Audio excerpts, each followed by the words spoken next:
नमस्कार सम्पूर्णलाई मेरो युट्युब च्यानलमा स्वागत छ हजुरहरू सबैलाई। आज म चाहिँ प्याजको पत्ताको पकौडा बनाउन जाँदैछु।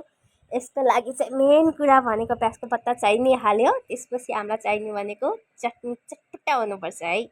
यसको लागि चाहिँ प्याज, थोरै नुन अनि बेसार, त्यसपछि आयो खुर्सानी हरियो।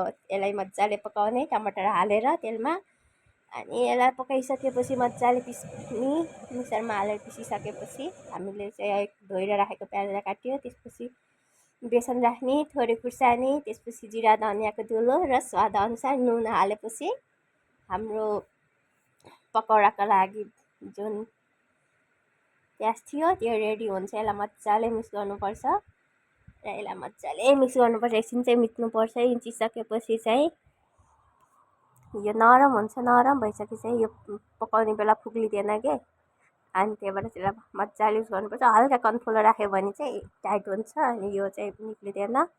अनि कराही बसालिसके, यसमा तेल हाल्नु पर्यो, ठिक्क आफूले कति पकौडी पकाउने त्यही अनुसारको तेल हालिसकेपछि एकछिन तताउनु पर्यो। ठुलो ग्यास गराएर तताउँदा हुन्छ। तताइसकेपछि थोरै टेस्ट गर्नु पर्यो, अब तेल तात्यो कि तातेन भनेर। हाम्रो चाहिँ मजाको रेडी भइसकेछ। अब यो चाहिँ बिग्रिँदैन। अझै तेल तातेको रहेनछ, एकछिन वेट गरौँ। अब चाहिँ तात्यो है। सानो सानो पिस गराएर तेलमा छोडिदिनुपर्छ। तेलमा छोड्ने बित्तिकै यसरी माथि उत्रिन्छ कि तेल तातेपछि। अब म चाहिँ छिटो राख्छु र यो तातिसकेपछि अब यसलाई झाँझाले फर्काइदिने है। हल्का हातले बिस्तारै बिस्तारै फर्काउनुपर्छ,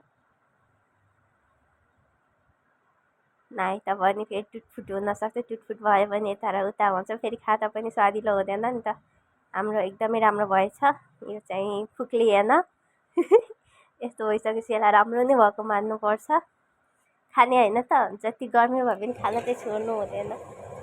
40-43 डिग्री गर्मी हुँदा पनि म आज बनाउँदैछु। अब यसलाई चाहिँ चटनीसँग खानुपर्छ।